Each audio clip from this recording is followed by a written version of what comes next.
Hello po sa inyong lahat mga ka-crypto. Ako po si Pinoy Crypto Trader at sa video na ito ay atin pong pag-uusapan ang tungkol sa balitang ito. Kung saan sabi rito ay si Ginoong Peter Schiff ay nagsabi po siya na everybody missing this because of Bitcoin. Ayan.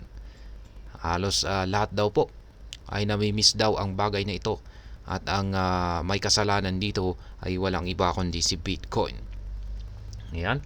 Si Ginoong Peter Schiff ay isa po siyang kilalang Bitcoin critic at siya po ay isang tagapagtaguyod ng gold. Ayan. Or siya po malakas po yung kanyang isa po siyang nagpo-promote ng gold bilang isang magandang investment asset. At kamakailan lamang ay siya po ay naglabas ng pahayag na ang gold ay umabot na naman sa bagong record high nito.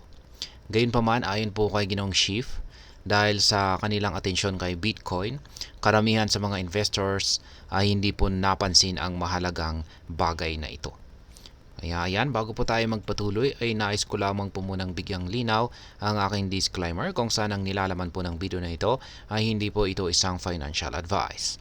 For education and information purposes lamang po ang layunin nito. Ayan, ayon kay Ginoong Schiff, ang mga investors ay bulag. Ayan, bulag sa performance, nabulag sa performance ng gold. At ang mahalagang signal na ibinibigay nito, ayan, ay kung saan ang monetary policy ay masyadong maluwag at ang inflation ay malapit nang tumaas.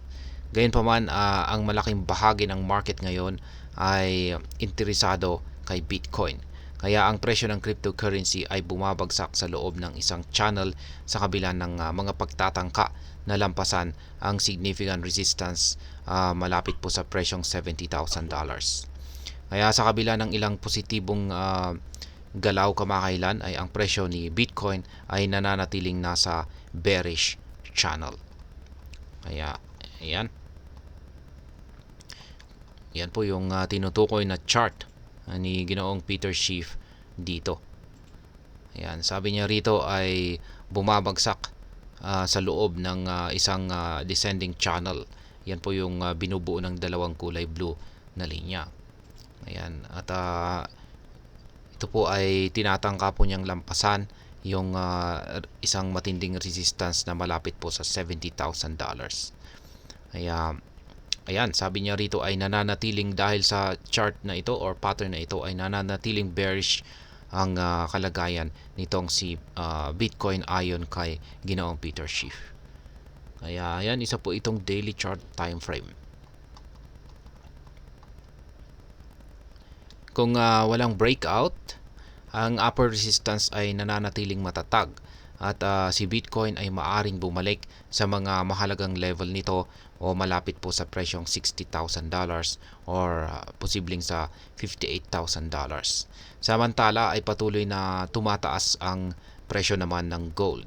Ang chart ay nagpapakita po ng consistent na upward trend na sinusuportahan ng maraming mga buying activity. Ang gold ay nagpapatunay na isang maaasahang conventional store of value sa bagong high nito na nasa presyong $2,615 lalo na at habang tumataas ang mga concerns or mga alalahanin tungkol sa inflation. Patuloy na hindi nagkakasundo ang mga investors sa pag-aambing po ng Bitcoin at gold. Sa kasalukuyang economic climate, ang ginto or gold na may mahabang kasaysayan bilang inflation hedge ay nagpapadala ng malinaw na signal. Gayunpaman, ang Bitcoin, kung saan ay kilala rin bilang digital gold, ay nakaranas ng mas malaking volatility kahit na ito ay nagpakita ng pangako bilang inflation hedge dati. Yan, madalas po na ipaalala ni Ginoong Peter Schiff sa lahat ng community ni Bitcoin na mas mababa kaysa sa ginto at hindi dapat kunin ang sobrang atensyon mula rito. Yan po yung kanyang paalala na si Bitcoin daw ay mas mababa kung kaysa sa ginto. Gayunpaman ay malinaw na natatalo ng gold si Bitcoin sa mga tuntunin ng returns. Ayan, in terms sa mga returns at volatility. At ginagawa itong mas mababa sa risk on asset at higit pa bilang store of value. Ayan. Sa kabuuan ay ang debate sa pagitan po ng gold at Bitcoin ay patuloy po na umiinit. Habang ang gold ay nagpapakita po ng stability at pagiging maaasahan bilang inflation hedge.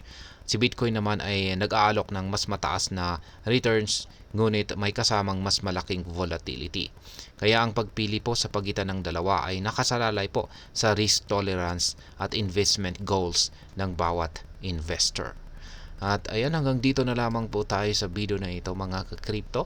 Sana po ay inyong nagustuhan ang aking paliwanag sa video na ito. Kung inyo po itong nagustuhan, pag-click lamang po ang like button nito. Para naman po sa mga bago lamang dito, kayo po ay aking inaanyayahan para mag-subscribe. Pag-click na rin po ang bell icon ito dahil ito po ang siyang magsisilbing notification nito sa mga bago kong videos na akin pong ina-upload sa aking YouTube channel na ito. Marami pong salamat sa panonood. Ingat po tayo lagi at God bless po sa ating lahat.